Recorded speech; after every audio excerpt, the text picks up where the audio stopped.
အားလုံးပဲမင်္ဂလာပါဆိုတော့ကျွန်တော်တို့ဒီနေ့ဆွေးနွေးမဲ့ topic ကတော့ကျွန်တော်တို့အခုဆေးပညာတွေတိုးတက်လာတဲ့ခေတ်ထဲမှာပေါ့နော် weight loss အတွက် injection တွေကလည်းပေါ်လာပြီပေါ့နော်ပေါ်လာတော့ဒီ injection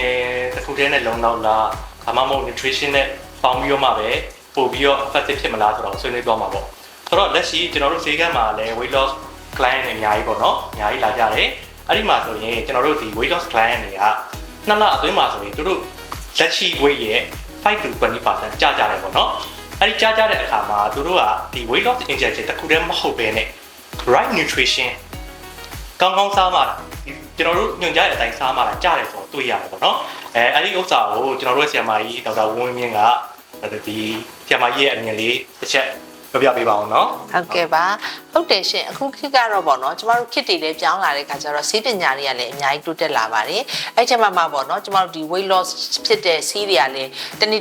တိုးပွားလာတာပေါ့အခုနောက်ပိုင်းမှာတော့ဒီဆေးအသစ်တွေထပ်ထွက်လာတဲ့ semaglutide တို့လိုမျိုးပေါ့နော်ဒါလေးတွေကလည်းအဓိကပါလဲဆိုတော့ GLP-1 antagonist လို့ခေါ်ပါတယ်အဓိကကတော့ပေါ့နော်ဥပမာဆိုလို့ရှိရင်အစာအိမ်ဦးလန်းချောင်းထဲမှာရှိတဲ့နော်ကျမတို့ဒီ hormone တွေရဲ့ပြောင်းလဲချက်လို့လည်းကျမတို့ကပြောလို့ရပါတယ်အဓိကတော့ဥပမာဒီဆေးတွေထိုးထားတယ်ဆိုလို့ရှိရင်အစာစားခြင်းစိတ်ကဆိုလို့ရှိရင်လျော့သွားတယ်ပေါ့နော်အစာစားခြင်းစိတ်လျော့သွားတယ်သူကအုံနောက်ကိုသွားပြီးတော့မှကျမတို့ကပုံမှန်အားဖြင့်ဆိုလို့ရှိရင်ဘိုက်နည်းနည်းစားလာပြီဆိုကျမတို့ရဲ့အုံနောက်ကိုအချက်ပြရတယ်အုံနောက်ကနေပြီးတော့မှတစ်ဆင့်ပေါ့နော်ကျမတို့ဘိုက်တွေစားလာပြီဆိုလူတွေစားပါဆိုတဲ့ craving တွေပေါ့နော်အဲ့ဒါတွေကိုသူကနေပြီးတော့မှအသိပေးတာပေါ့ဒါပေမဲ့အခုနောက်ပိုင်းမှာထွက်လာတဲ့ဒီဆေးတွေကကြတော့ဒီ GLP-1 antagonist လို့ခေါ်တဲ့ဆေးတွေပေါ့နော်ဒါတွေကကြတော့သူကဘာလဲဆိုရှင်ဒီလိုမျိုးစားတဲ့ဥစ္စာကိုသွားပြီးတော့မပြောတော့ဘူးအဲ့တော့မပြောရတဲ့ခါကျတော့သူကကြတော့ဘိုက်မစားဘူးဆိုတော့ထပ်ပြီးတော့မှမစားဘူးပေါ့နော်ဒါပေမဲ့အခုကျတော့အဲ့ဒါတွေကဘာကောင်းလဲဆိုဥပမာစီးချိုရှိတဲ့သူတွေနောက်တစ်ခါကျတော့အစားကိုတဆွတ်စားတဲ့သူတွေပေါ့နော်ဥပမာဆိုလို့ရှိရင်ဆဆမဆဆပေါ့တချို့ကကျတော့စားတတ်တယ်နော်တချို့ကကျတော့စားတတ်တယ်နောက်တချို့ကကျတော့လေ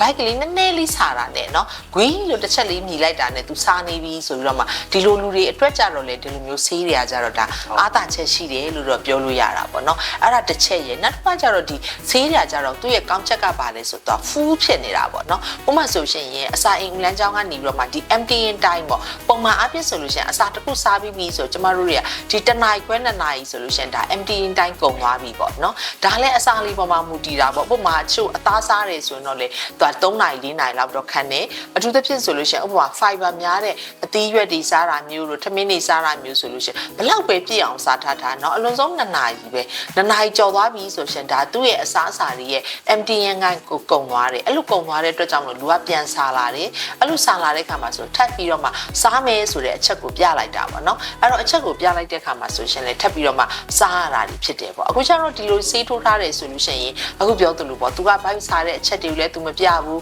နောက်ပြီးတဲ့ခါကျတော့ရှင်လေစားထားတဲ့အစာတခုကလေ